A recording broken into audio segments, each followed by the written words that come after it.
In today's episode, we'll look at more Enigma UAP video submissions. We'll cover the latest news, including a controversial report released by the Pentagon's All-Domain Anomaly Resolution Office. And we've got a special guest, Dr. Michael Masters. He's a professor of biological anthropology, and he's here to discuss an alternative to the extraterrestrial hypotheses he calls the extratempestrial model. You won't want to miss it.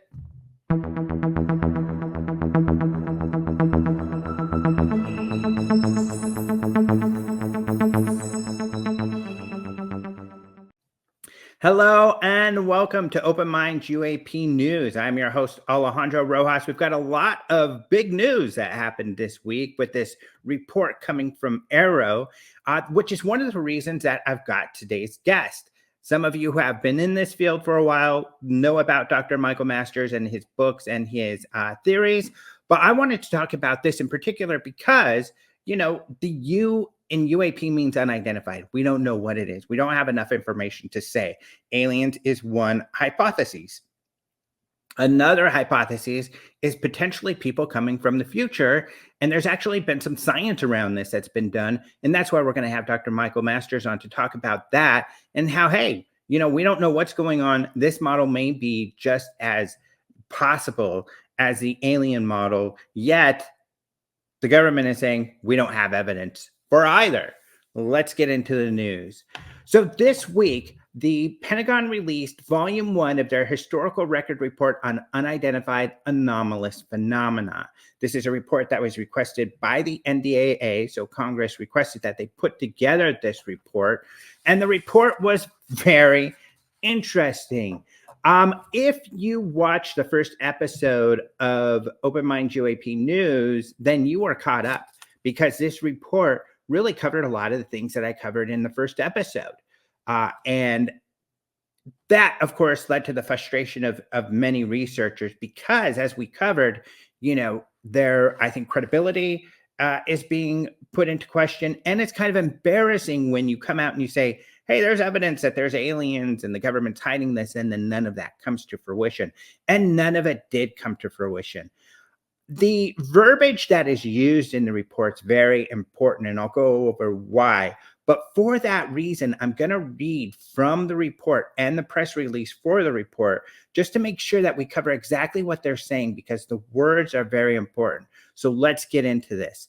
In the press release from Major General Pat Ryder, the press secretary for the Pentagon, he wrote, "The goal of AARO's effort in producing this volume and the second forthcoming one is to use a rigorous analytical and scientific approach to investigate past U.S. government-sponsored UAP investigation efforts and the claims made by interviewees that the U.S. government and various contractors have recovered and are hiding off-world technology and biological material."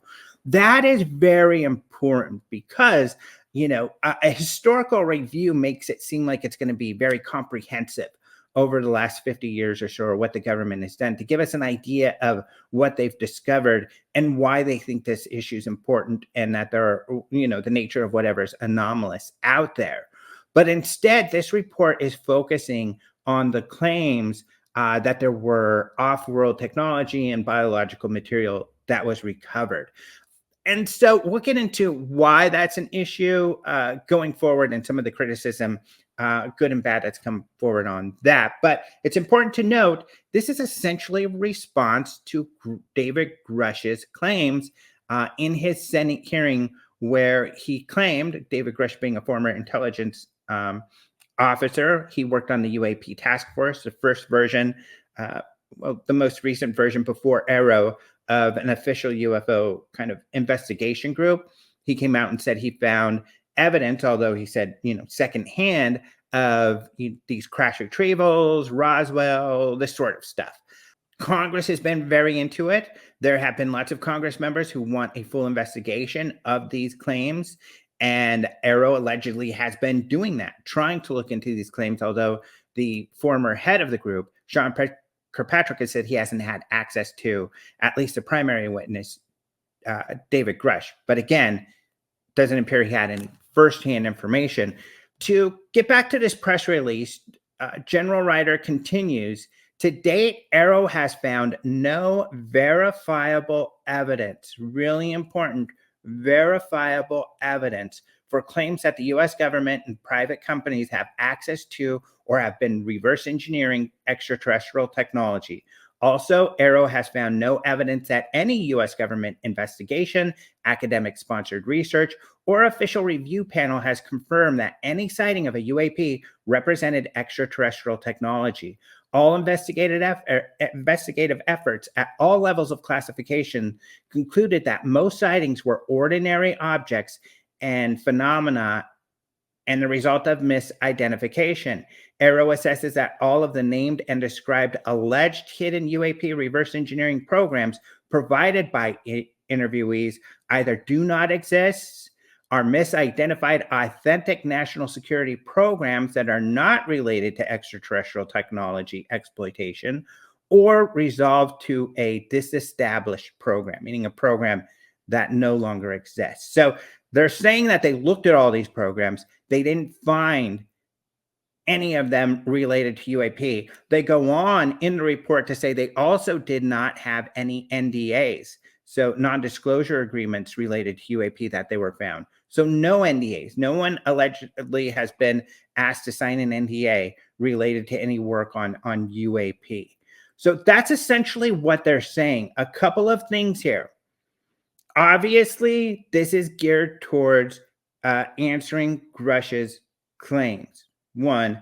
Two, this is a really important point, is that they continue to use the word most. So they're saying in these programs, they're finding that most UAP are something mundane.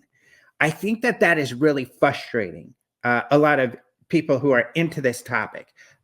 Many of them are saying that, the government is saying there's nothing to the UFO phenomena with this report. And that is not what it's saying. It's saying most.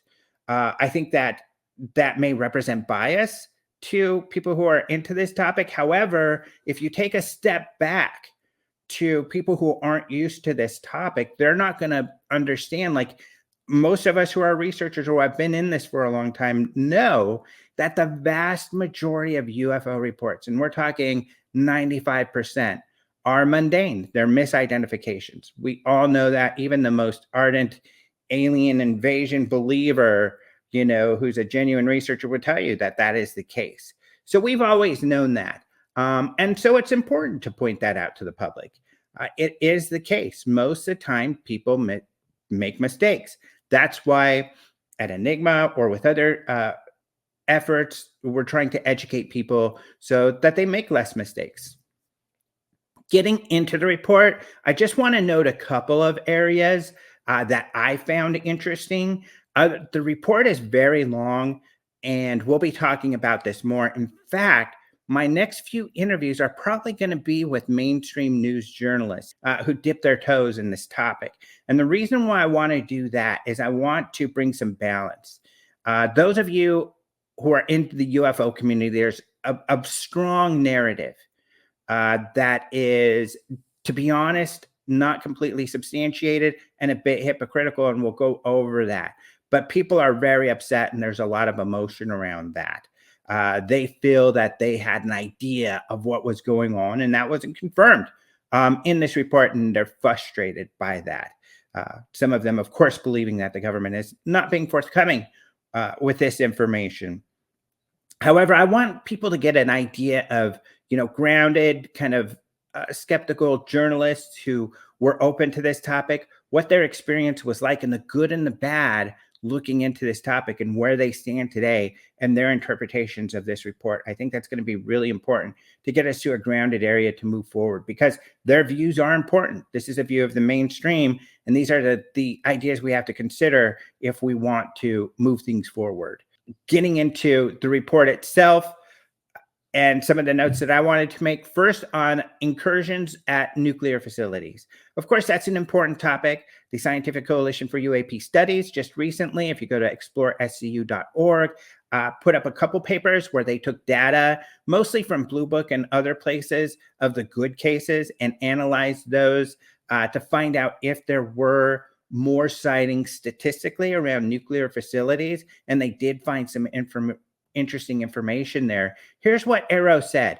AARO interviewed approximately 30 people who claim to have insight into alleged USG involvement in off-world technology exploitation or to process knowledge of UAP that have allegedly disrupted U.S. nuclear facilities in the past. So they did talk to some people related to some of these things. Some of those witnesses, they even talk about like events at Malmstrom. So we know a gentleman by the name of Robert Salas, who says, he was working in one of these bunkers of an ICBM back in the 60s when a UFO was seen by the gates on the ground level. He was underground.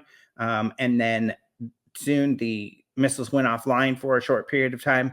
They associated that with the UAP. But essentially, AARO saying here, we need more data, that we take this sort of incursion very seriously, but we need more data on these cases. So they didn't really come down on an opinion on that, which is interesting. But overall, the general consensus here is that we just have a lot of anecdotal information, and anecdotal information isn't enough, and we need real data, just like I told you last week. That's what they're saying, and it's fair. And I want to read this section about it because I think they make some important observations. AARO and DoD assume that individuals convey their accurate recollections of their perception of the events they observed or heard. It's important to note that AARO cannot discount nor rely on interviewee accounts alone because of the extraordinary claims contained in their reports.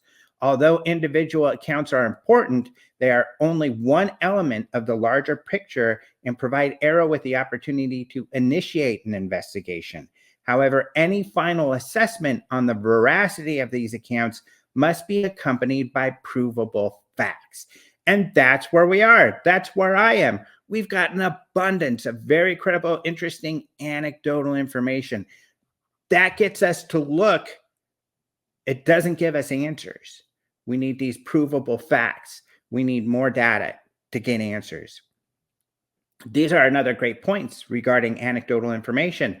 Some literature suggests individual accounts can be unreliable as they are subject to a person's interpretation of sensory data through the filter of their experiences, beliefs, or state of mind during the event.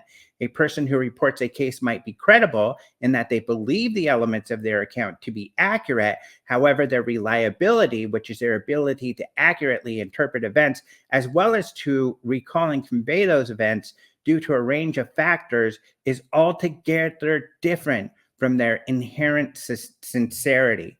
That's a really important point.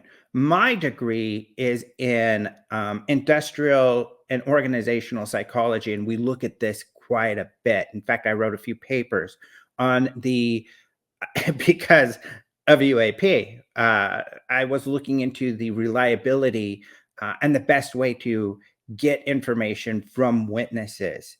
And witnesses are highly, highly unreliable.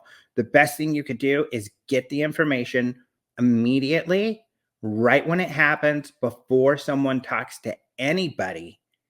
That's going to be the most accurate, because as soon as they talk to anyone, as soon as they hear people making comments about the situation they just witnessed, immediately studies show your memory changes. You begin to adapt to the things that you're hearing, and all of a sudden you're saying things you wouldn't have said just a few minutes ago about what you just experienced. You believe it's real, you genuinely are trying to be accurate, but because of just the way our brains work, that information just isn't there anymore, or it's been manipulated. This is, of course, another really important they make. Similarly, confirmation bias is a recognized subconscious cognitive process whereby a person tends to seek and believe information that supports their hypothesis and to discount information that undermines their hypothesis. And of course, this is important for all sides, because the skeptics do this too. They'll have a bias that this cannot be anything unusual, so they'll explain away things that aren't easily explained away. But of course, it happens to the other side a lot, where without evidence, they're demanding, and that's what's going on now. This is the case. I have no evidence to prove anything I'm saying, but gosh darn it, I'm mad, and I want you to admit that what I believe without any evidence is the truth, or at least without substantial or verifiable evidence. And that's the hard part. So all of us, people who write and research, you build in, ways to hopefully uh, mitigate these sort of issues. So, for example, in science, as a scientist, your big job is to disprove your hypothesis, to make sure that you're doing your best to make sure whatever your hypothesis is has some veracity, is accurate. And in journalism, there's the same thing, and which gets people frustrating is that you got to give the other side just as much time as you do the primary person you're talking to. This gets frustrating because you may be interviewing someone who is very credible and their opponents are not credible. But you want to give them the same time because you want to be fair and you don't want to appear to have any bias, or you want to be sure that your inherent bias that you're aware of isn't influencing your reporting or accuracy. So that becomes difficult. So they're right. Anecdotal information is flawed. It's very flawed. It's not enough. Another note that they had in their Project Kona, Politico wrote an article about that. I'll have links to these articles, of course, in the description. But Project Kona was essentially the OSAP years. So this is the kind of secretive group that was doing some research on UAP and other paranormal aspects. They proposed to have a project where they analyzed materials that were obtained from extraterrestrial craft, but that project was never approved because that group could never prove that there was any material that they had obtained from anything off-world or anything anomalous. In fact, there was one metal that was mentioned that was analyzed by AARO that has been something that has the proponents of UET kind of technology have been saying that this is something anomalous. AARO said it's not. Other scientists out there have also said it's not. I've kind of lately been on the side that the abundance of science coming in lately is showing that it was not something anomalous, and AARO says it's not. I believe this part, the way it was described, is what's called Art parts. So Art Bell was received this material decades ago anonymously, and it's been investigated ever since then. So that's the piece that they're discussing there. And then a final note here, when people ask about where's the information about, who they talked to and some more details, they say volume 2 will be coming out, and volume 2 will include any finding results from interviews. So a little bit more information about interviews and stuff that they use to make the determination in this volume. It'll also cover their research from November of 2023 until April of 2024. That probably means we'll see this report sometime next month. A couple more thoughts before we wrap up this part is that they're right. There isn't verifiable evidence. We have anecdotal information. We have no verifiable evidence of, and especially of any crashes. Roswell is really arguably the best alleged UFO crash case out there, and it's not a very good one. There is just anecdotal information, and I think one of the damning pieces of information on the Roswell case is that the 3 eyewitnesses, actually 4 eyewitnesses who were on the grounds and actually saw the material. 3 of them say it was obviously balloon material, and only 1 said it wasn't. And that one person described material that fits the Mogul balloon material to a T. In fact, this witness also had said material in a photograph that was a weather balloon is the material he collected. So very, very dubious. And that's the best crash case out there. There's just not evidence. I'd love to see evidence. I've been looking for it for many, many years. I have not found it. The other thing is most UAP sightings. And I think that this is where there's been some wordplay. A lot of the UFO community, including an article I'm about to go over from News Nation, they say that, that this report is saying that all UFO occurrences are explainable. That's not what this report is saying at all. It's saying most are. Most is very different than all. And they're still alluding to doing more work. And we'll talk about that, looking for UAP. Finally, Garrett Graff, who I hope to have on the show soon. He wrote a book about UFO history recently. I thought it was mostly very good. I mean, I think there are some inaccuracies. In fact, there's a part in this report that was not including in his book that I don't think Graff was aware of. So, but otherwise, he did a great book. He wrote an article recently, and his question was, they told us a lot about what they didn't find, but they didn't tell us what is being hidden, because certainly something's being hidden. People have criticized his book, saying that it was kind of a cover up itself, that it just kind of glossed over and a whitewash, but not really. He's saying there definitely is something being hidden. And I think this is the answer. I think he makes a great question. And I think that that question hasn't been asked. Is you talk about secrecy and why secrecy is so important. You talk about how you want to be transparent, but it's difficult to be transparent regarding UAP. Why? Why is it so difficult to be transparent when you're talking about UAP? That answer, though, I think is very sensitive itself, and that's why they don't speak to it. The closest they got to it was in May 2022. There may be another instance where they spoke to this, and I would love it if you out there find it. But in May 22, during the Permanent Select Committee on Intelligence Subcommittee on Counterterrorism, Counterintelligence, and Counterproliferation hearing on UAP, and this is one of those cleared committees. So in other words, there are committees that are around armed services and intelligence where there are members who are cleared for classified information. That's why these interviews kind of seem different, and why Congress people have a different take. And we're going to definitely talk about this a little more in just a second. Scott Bray, the Deputy Director of Naval Intelligence, said in that hearing that security classification guide that UAP Task Force has been operating under, that I approved, really was meant to protect those sources and methods, and meant to protect any knowledge that any adversary intelligence entity may gain from understanding what we are tracking, how we are tracking it, or when we are tracking it, or if we are not tracking it.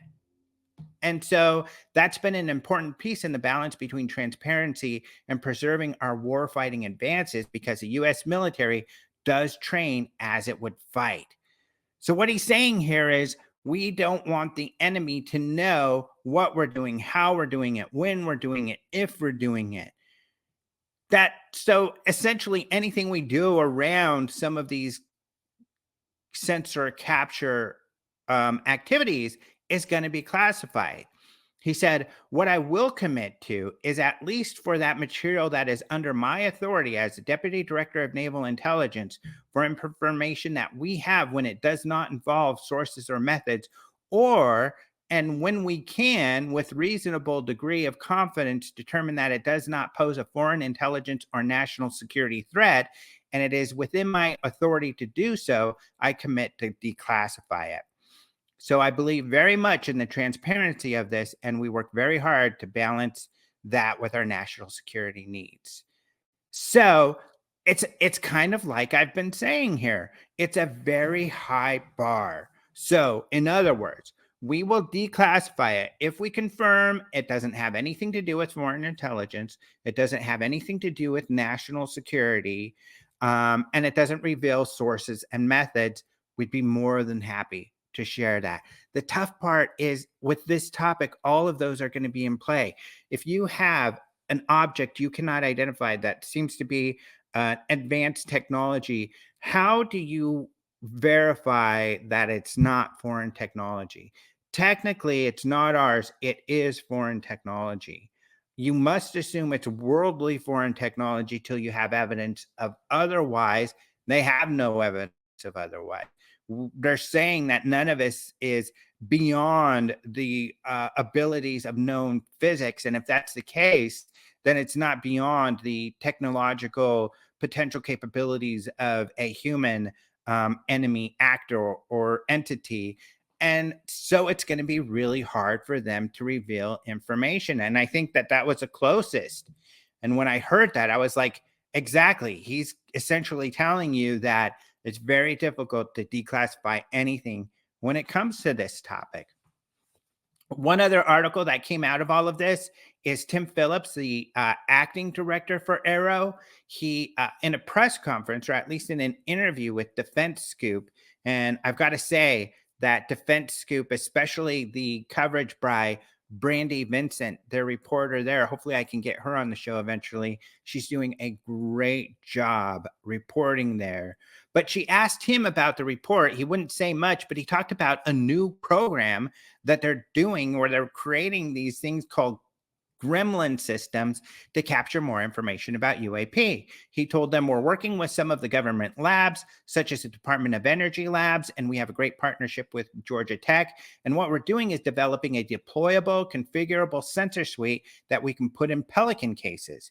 We're going to be able to pull it out to the field and do long-term collection. Since the UAP target, that signature is not clearly defined, we really have to do hyperspectral surveillance to try to capture these incidents. This is currently being done on a large range in Texas, he says. As far as other advanced technology, he said, there's been some cases, but we can't discuss that here.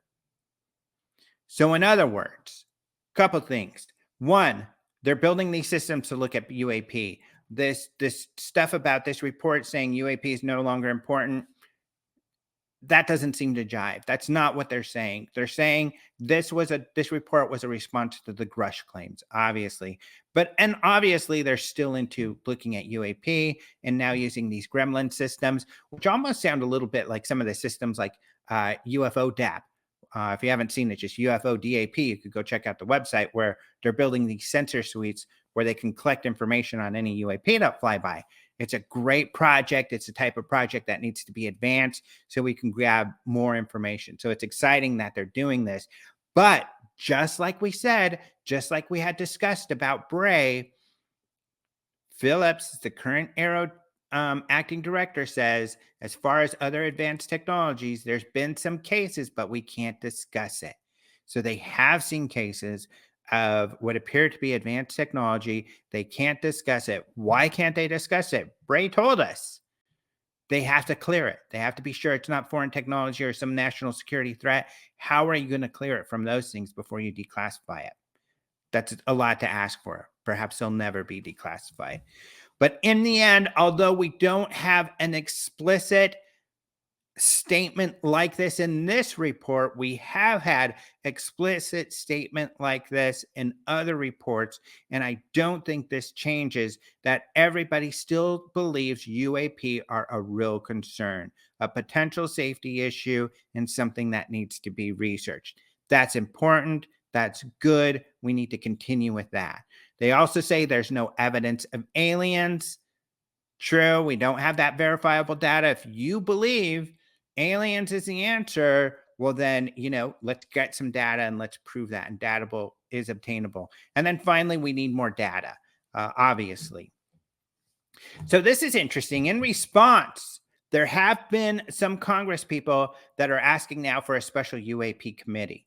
I did say Congress seems to be overall happy with AARO on the last show, that it seems the overarching sentiment, at least with some of those people that are in those committees that are cleared for some of this classified information, they seem to be all right. But there is a group that is not happy, and they call themselves the UAP Caucus. They started in August. They're called Bipartisan, but I don't know if you could really, that's a bit of a stretch to call them bipartisan. Here's why. The UAP Caucus is made up of Tim Burchett, Republican from Tennessee. He's also saying that they're hiding information on Bigfoot and all kinds of other wild stuff. Jared Moskowitz, he's the only Democrat from Florida. Anna Paulina Luna, Republican from Florida. She's the one who recently said that she absolutely believes aliens are visiting. Nancy Mace, a Republican from South Carolina. Eric Burleson, a Republican from Missouri. And Andy Ogles, a Republican from Tennessee. So it's largely Republican. And it's definitely a lot of verbiage around, some of them have said, I believe Burchett and Luna have said that these guys who have access to classified information that are Congress members are also part of the conspiracy and are also lying to us. But they are asking that there be a committee put together to look into this. The report from News Nation said that the AARO report reiterated that the government is not aware of any extraterrestrial craft and that reported sightings have been the result of misidentification. That's not what they said. They said most. They did not say all. So they're not closing AARO or closing their interest in this topic. Burleson said he was concerned that the Pentagon is not being completely forthright in its denial about the UAP programs. He said defense officials were not truthful to members of Congress in private when sharing classified information.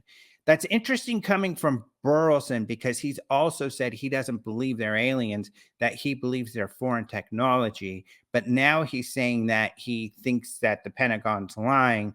So he's kind of got some mixed messages going on here.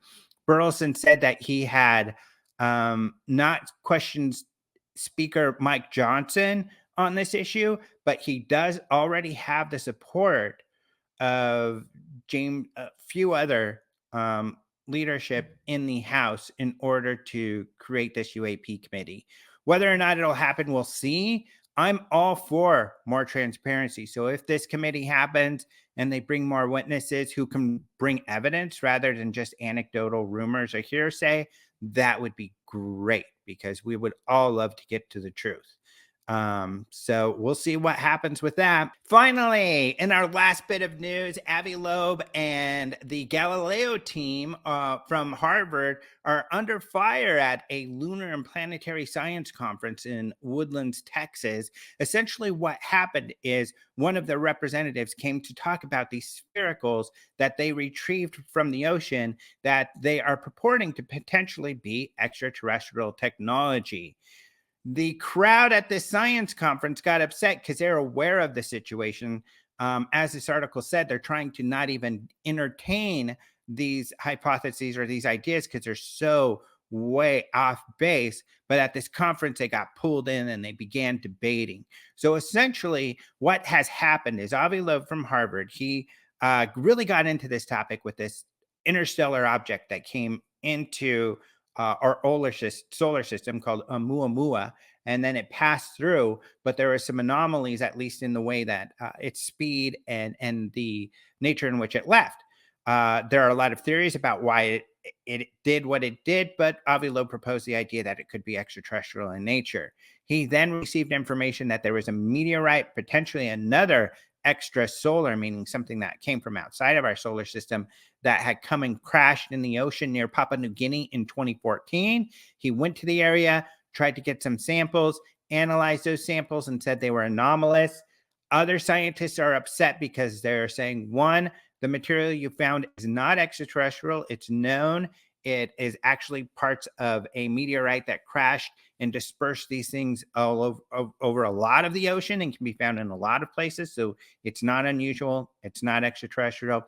And even worse, more recently, a group wrote a paper saying there wasn't even a meteorite that crashed near Papua New Guinea in 2014. It was a mistake, that the tremors that they were listening to were caused by a nearby truck, not by a meteorite.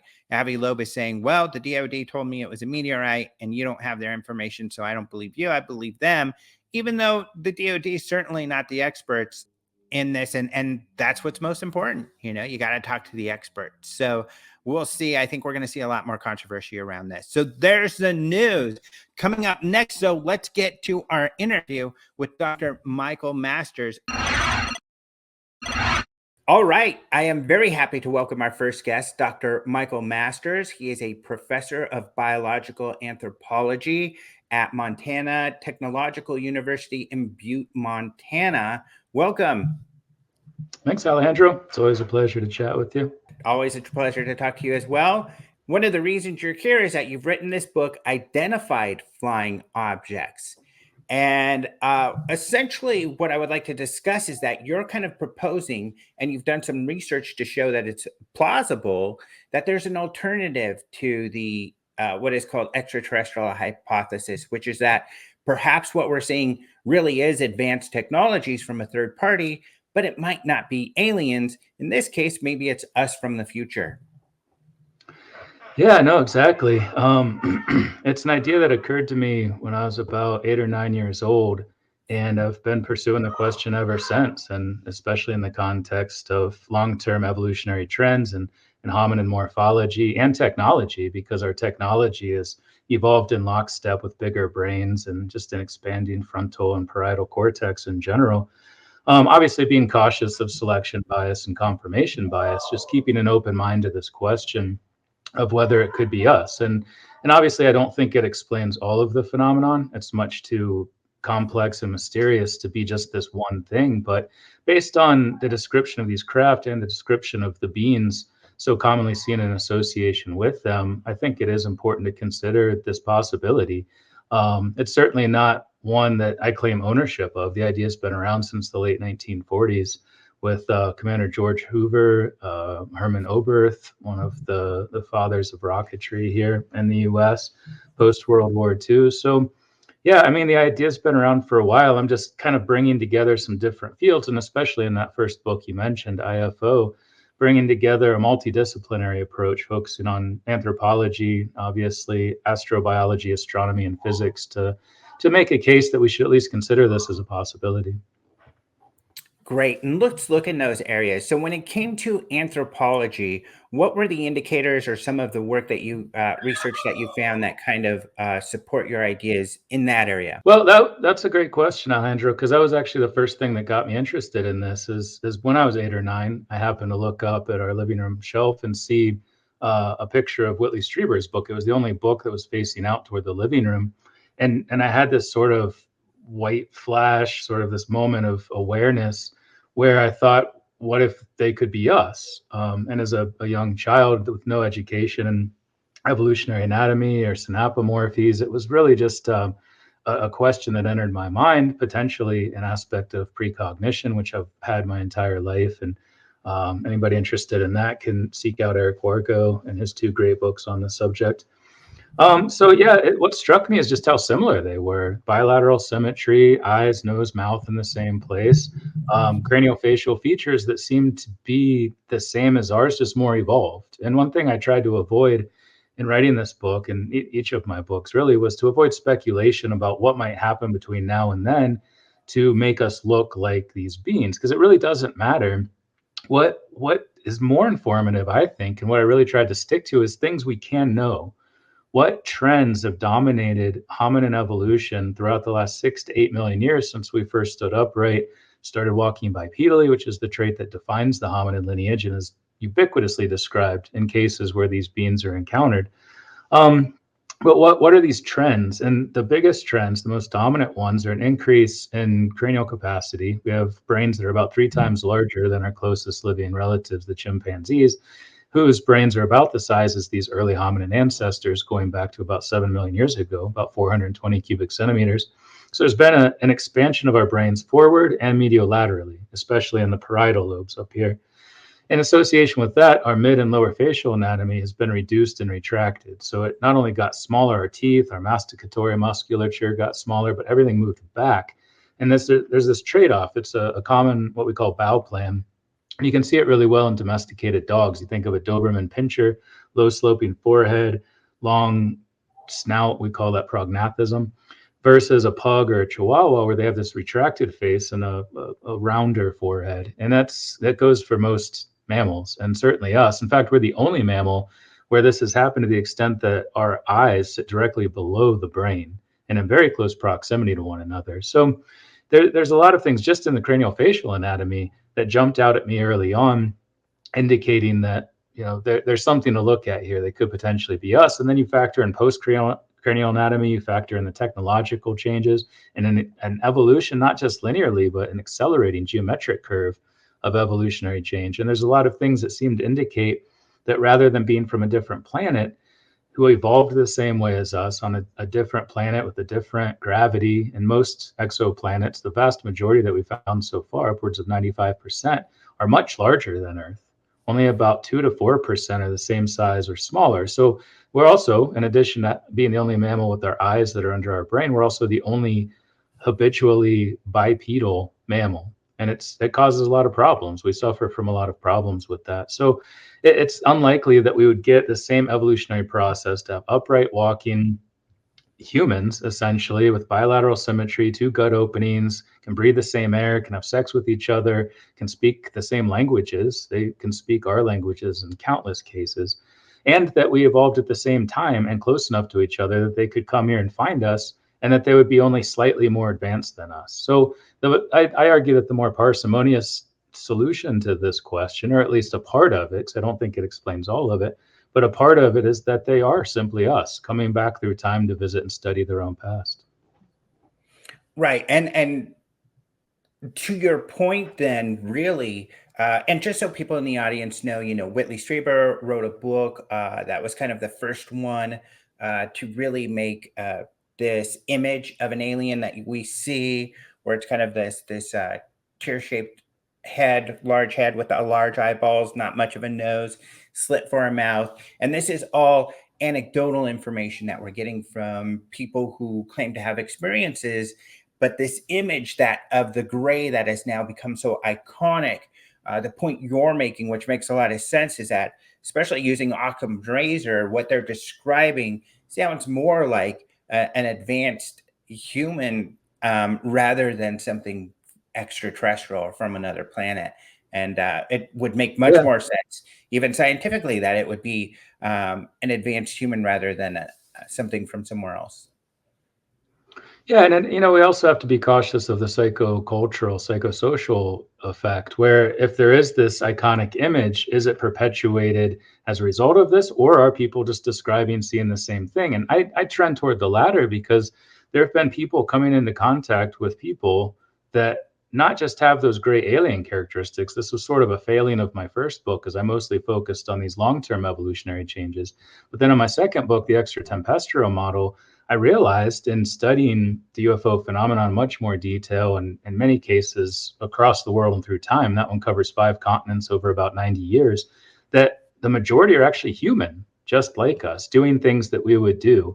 One of the first cases, Mike and Leo Dworshak in South Dakota, come across these people. They're humans. They can speak the same languages. They're doing jumping jacks and collecting insects, grasshoppers specifically, and knew the future. They told them that they're there to study the ecology, the environment, as our planet gets deeper in trouble. So it's almost like they knew what was coming, because our planet is in trouble now. There's no denying that. And it's likely to be in even greater trouble as we have more people and this geometric curve of population growth and resource usage. So yeah, there's a lot of things that I think should be taken into account. It's not just the morphology, but it's the behaviors, and we can pick patterns out. It's not just speculation, but it's an abductive approach that looks at all of these encounters, evidence. I would argue that this is evidence. At least it would hold up in a court of law. But we do have issues with defining evidence, and then we need to get out in front of that as this conversation moves forward, especially in the scientific community. But if we can consider these instances of close contact, and it's important to recognize patterns that unfold amongst those. And with an abductive approach, you're looking for inference to the best explanation. So it's that Occam's razor approach, like you mentioned. And the simplest answer with the fewest assumptions would seem to be that they're us, or at least some component of them are us, because we know we're here. We know we've had a long evolutionary history on this planet, technologically, morphologically, physiologically, and we're likely to be even more advanced in the future. Right. And it's interesting to note, too, someone who claimed to have touched an object, and this was a military guy in the UK in the 1980s, associated with the Rendlesham Forest incident. I know you're very familiar, and you've referenced Jim Peniston. Yep, Jim Peniston. And that's interesting that he, of course, also feels, you and I know this, that what he experienced in this object he touched was advanced technology from our future. Yeah, that was communicated to him in so many words that with binary code, I guess, so not really words at all. Um, but yeah, it was interesting because I was just about to publish that first book, Identified Flying Objects, in 2019, and I happened to someone mentioned the case of Jim Peniston, and I looked it up and was like just blown away because not only is he arguing that at least those individuals were future humans, but they said specifically where through this binary code that he downloaded as he had missing time as he was in contact with this craft, that they were from the future, 8,000 years in the future, and whether that's from 8,000 AD Common Era or 8,000 years from when he touched it in 1980, it's hard to tell. But they also gave GPS coordinates of, I think, 7 or 8 really instrumental human landmarks to indicate that they do know our past and were potentially visiting those sites as well as part of their own deeper past. So yeah, and then another interesting correlate too that I talk about a lot in both my first books is what is with the focus on gametes with genetic material. And during a hypnotic regression session, and obviously people should, exercise caution of taking these too seriously because there are logistical issues and methodological issues, but they do also allow us to enter parts of our minds that aren't right at the forefront of our consciousness in these physical bodies. But what came out of that session was that they were coming back through time to solve problems they were having with reproduction, and they were coming back into the human past to sample chromosomes, as they said, but DNA, genetic material, to help with these problems. And I had already written about that too as part of my first book, just again focusing on long-term trends associated with genetic homogenization, gene flow among all of these various groups that used to be separate populations. Now we're one amalgamated island on Earth, just floating through space, interbreeding with each other, and eventually, if that continues, incest would be an issue. So to get new wild type genes, the only place to get those, if you can't just go to the next planet and sample other humans, and some would argue that if there is a seeding program or something like that, we could. But again, that adds another layer of assumption. So to keep it simple, if we do have the ability to go back into the past, we could sample gametes from haplogroups that didn't make it into the future, thus diversifying our gene pool. So then I also, in my second book, looked at other trends that are happening now, such as a 60% reduction in sperm counts in the Western world and a 50% reduction worldwide, issues related to in vitro fertilization and bringing genes into populations that, as natural selection would see it, aren't supposed to be there. Other things related to exogenesis chambers and growing human fetuses outside of the body, which seems to be the way that we're moving and helps with a lot of social issues and economic problems as well. So just kind of exploring these things, looking at what people describe seeing, what happens, what they see on these craft, and talking with these people, as I would argue, at least most of them, and what can we get out of that? What can we learn from that? It's observational research. It's what we do in anthropology. You can't experiment on humans. You can't do experiments to give people trauma to see if they start to have ESP abilities, psi abilities, if they have precognition, remote viewing abilities, telepathy. But you can see the people that do, that are in contact, that have been in contact, oftentimes from early age, and see what the difference is among them, what patterns emerge from that, what their experiences indicate, and do observational studies to try to get at the bottom of this UFO question.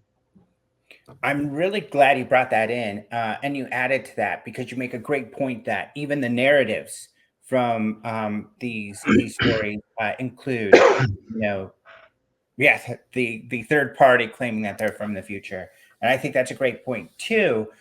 Moving forward, the physics. What did you find when you looked into the physics of it? You travel through deep space, and what I've often argued is that it may take backward time travel technology just to achieve interstellar travel, even within our own galaxy. Obviously, it may be prohibitive to go to other galaxies, but within our own galaxy, if you were to travel, say, 10 light years away, ship time, at close to the speed of light, something like 50,000 years would pass on Earth. And nobody wants to come home to a planet that may not even contain your species anymore after that period of time. So I think the two likely will develop together and likely do exist together. And if we are reverse engineering these things, we're not just reverse engineering spacecraft, but also time machines. So just from the basic aspect of time dilation associated with special relativity, we may have to figure out how to go back in time just to get home. Yeah, there's so many things. There's disruptions in time space. They seemingly have the ability to pause time in and around these craft. A lot of people talk about everything going silent. There'll be birds chirping and animals, and then when they get within what Jim Peniston called a sphere of influence, it's dead quiet. And that would seem that they have the ability to stop time. There's an interesting case called, I think, Abducted from the French Quarter, a book that describes being abducted from one of the busiest areas of New Orleans, people taken from skyscrapers in New York City, Los Angeles. So, one of the first cases I mentioned for my second book, Mike and Leo Dworshak, they specifically told him that. He asked, "You have these lights, these bright lights out here in this field. Aren't you afraid of being seen?" They told him specifically, "We stop time within a 3-mile radius, so there is no movement, there is no time, so people can't see us." Essentially, Linda Jones, another case, she's running along with her daughter trying to escape this UFO, and the grass is growing at tremendous speed under their feet. The trees closest to where Travis Walton was abducted grew at a faster rate based on a tree ring analysis that was done. The case of Corporal Armando Valdez from 1977 in a rural part of Chile, he disappeared for what was only 15 minutes to his men. I believe I actually saw you talk about this and a while back in one of your Open Minds episodes. That might have been where I learned about this case, actually. But according to the beard growth on his face and the watch that he was wearing on his wrist, 5 days had passed from him. So clearly there's this way in which these craft, which I argue, at least the disc-shaped one, are time machines themselves. They have the ability to manipulate the flow in our perception of time in order to mask themselves, most likely to achieve these incredible G forces that we see. What looks to us like a 10,000 G maneuver, maybe closer to 0 or 1 for them. They can also hide from us in plain sight. If everything on Earth is slowed down and they're just zipping around the skies, again, it might seem to them as a very normal acceleration, deceleration maneuver. But if you slow down a lot of images, our friend Shane Hurd showed me one of these that was captured where if you slow down the frame rate of this, and the human mind can only perceive about 30 to 35 frames per second, but if you slow it down, you can see this very clear elongated objects just zip across the screen. They may be doing that all around us all the time, but it's because they distort time that we don't perceive them. So once you factor in that temporal component, I think there's a lot of aspects of the phenomenon that start to make more sense. Now, coming from academia, how do you feel? What have the changes been like? You're mentioning how we might be finding answers and hopefully getting more people involved. And do you find your colleagues kind of opening up to this topic or to actually getting involved with research? Yeah, I do. I'm contacted constantly by people with bachelor's degrees, master's degrees, PhDs, who are interested in finding a way to research and write about and talk about this phenomenon, because two things: they feel driven to do it. A lot of people just feel this compelling force, and I've felt that too since I was roughly 9 years old. Sort of driving them in this direction, and there's a lot of issues still with that, especially for early stage scientists. I waited till I had tenure and full tenure and full professor status before I really launched into this, just because that's what those protections are for. That's why they're put in place in academic institutions. But even outside of that, you have places like IONS and studies like the Dr. Edgar Mitchell Foundation Free Study that's doing a massive survey of contactee experiences, and other institutions as well, the Monroe Institute, for instance, what's happening at Stanford with the Soul Foundation. So there are institutions or subsets of universities that are starting to say, screw the stigma, let's just do this. And that's been my approach since I did get those protections, was, I'm going to stick my neck out I don't care what happens. It's a conversation that needs to be had. We need to be talking about UFOs. And I've gotten some backlash, but it's also been a great deal of support. I was asked to teach an honors class entirely about my first book and this hypothesis. I was given a research and scholarship award right before I went on sabbatical last year from the dean of our university.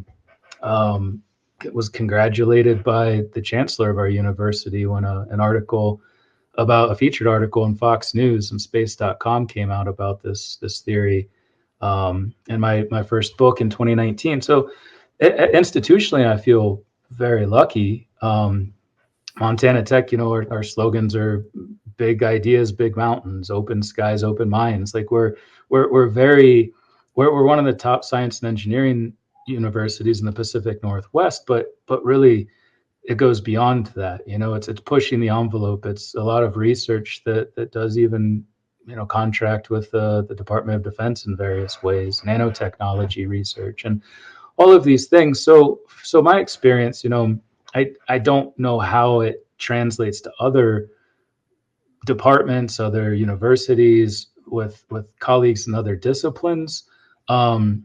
Oddly, psychology seems to have more hangups than most. Physicists seem to be a little more open-minded. Cosmologists are just shutting down everything left and right.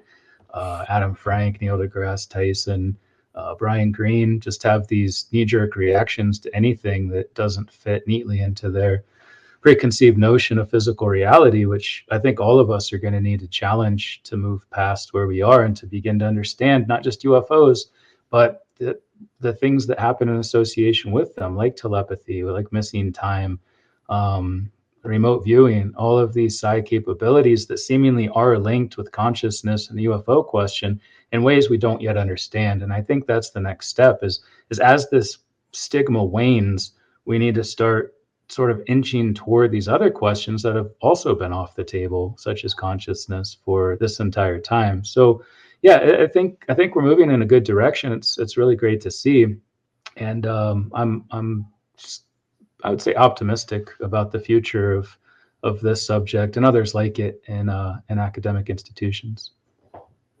That's really great to hear. It's very inspiring. And then the last question I have for you is, in my experience, they're approaching or working with scientific communities or groups on this topic. They seem to be like really not into the extraterrestrial idea, but they love the multiple dimension type of idea that maybe something's coming from another dimension. And it's, I think, just because there's more science and math around it. But it seems like they would also like your hypothesis better as an alternative.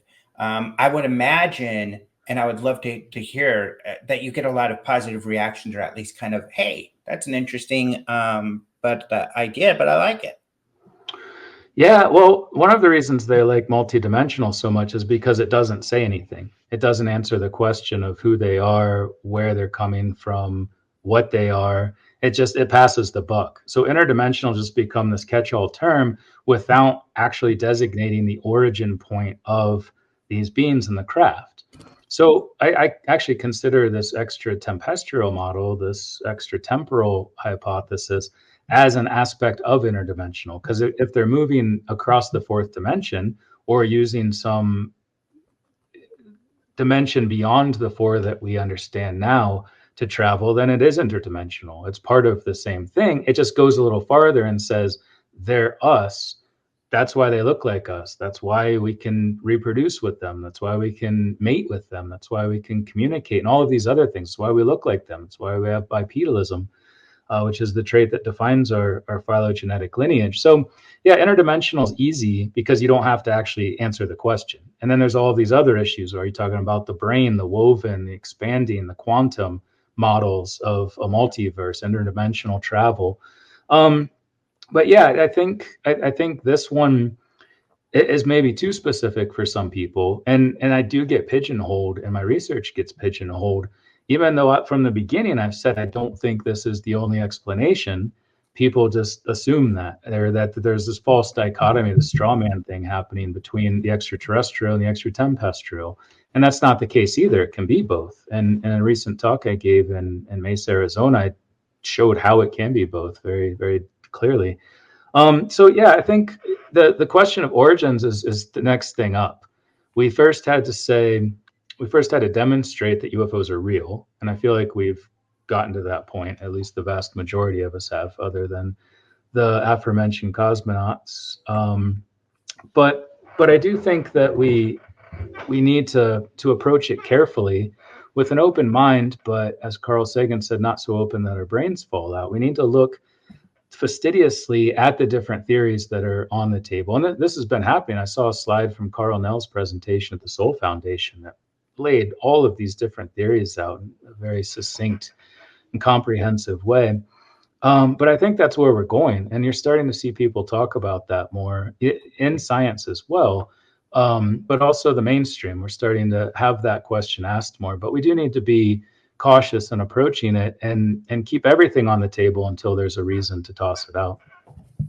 If you want more Michael, definitely go to Amazon or visit the links in the description to find his books, Identified Flying Objects, a multidisciplinary scientific approach to the UFO phenomenon, and his latest one on this topic, the Extratempestrial Model. And then you also have, I believe this is a fiction book, right? Revelation, the Future Human Past. Yeah, it just came out in June, so it's pretty recent, and it explores all these same ideas, but in the context of a satirical, hard science fiction time travel novel. So people have been enjoying it, but it is fundamentally different from the other two. It brings in science, but it's sex, drugs, and UFOs. So it's kind of a different genre altogether. But the strict multidisciplinary hard science approach you'll find in the first two. Great. And I've spent enough time with you to know that you have a great sense of humor. Yeah, some people have called the book hilarious. I guess it's a funny storyline with funny dialogue. So if you enjoy some crass humor, I guess definitely check that out. But yeah, congrats on the new show, Alejandro, and yeah, thanks for having me on as your first guest. It was great chatting with you. All right. Thank you very much to Dr. Masters. I think it's very important to look at other ideas and theories out there and to demonstrate that the extraterrestrial hypothesis is just one of many potential things that the unidentified in UAP could be. We just don't know. And that's the point. They are unidentified. Speaking of unidentified, let's look at the Enigma Labs videos of the week. We have partnered with Enigma Labs to bring you interesting UAP sightings weekly that they collect via their app and their website. If you have a report to submit, you can download the app at the Apple Store or submit it via the website at enigmalabs.io.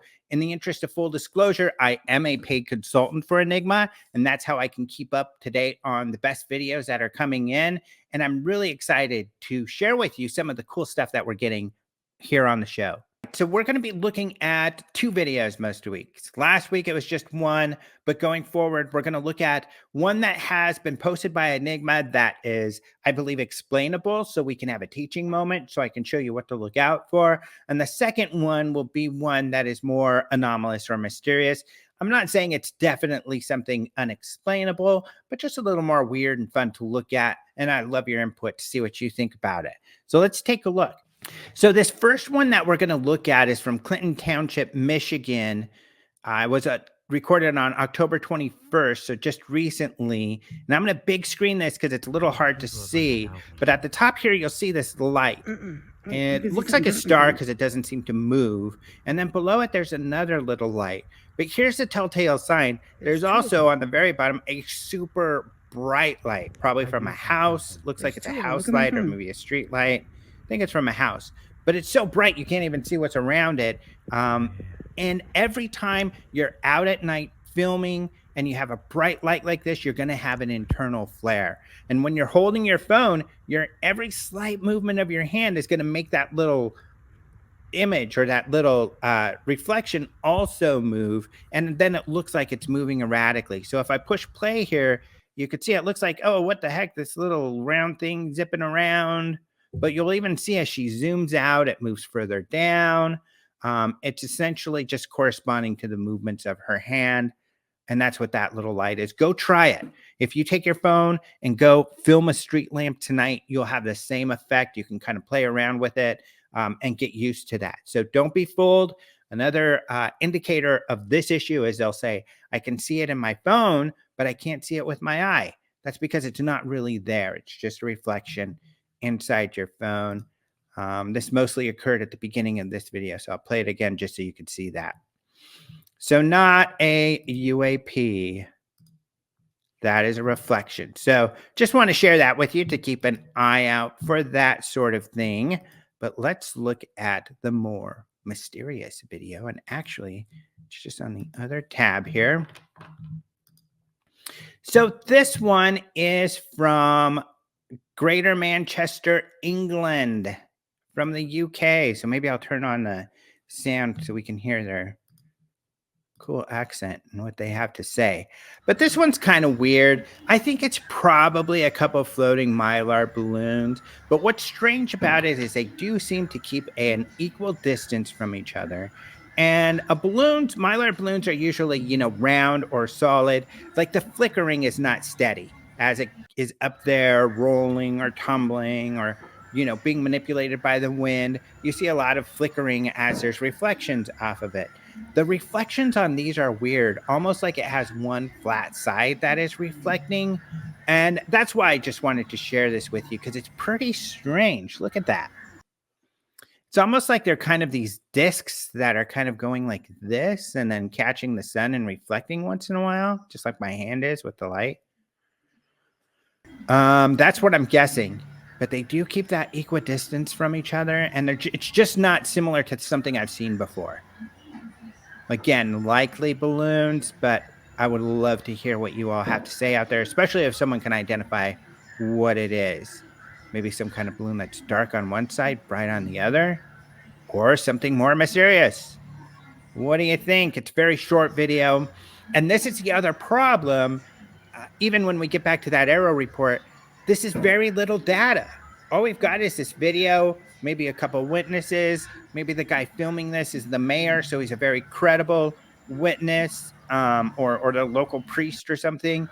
But there's just too little data to really determine whether this is truly anomalous or not.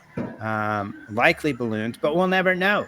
So in a lot of these cases, just like I was interviewed by our local station here for Phoenix about the Phoenix Lights, because the anniversary was just yesterday, we don't have enough data to decide what occurred in Phoenix in March in 1997, just like we just don't have enough data in those Navy FLIR videos, even with the witness testimony, to determine what those were and be certain that there's something that couldn't be created here on this planet. It's just not enough data. That's why we need better sensors, and we need to grab more data to figure it out. Thank you so much for joining me this week for Open Mind UAP News. I hope you enjoyed our guests and got something out of this. We'll have more great guests coming up. In fact, like I said, we're going to focus on, I think, some mainstream journalists who have dipped their toes in the UAP pond and see how they felt about that experience and get some details from them and their ideas on this AARO report. So we've got some really exciting shows coming up. Please stay tuned. I hope you enjoyed the show. If you have feedback, email address is in the description. Would love to hear from you. Or, of course, you can make comments below. I'll check them out and try to answer your questions as they come in. Thank you so much for joining, and we'll see you next time.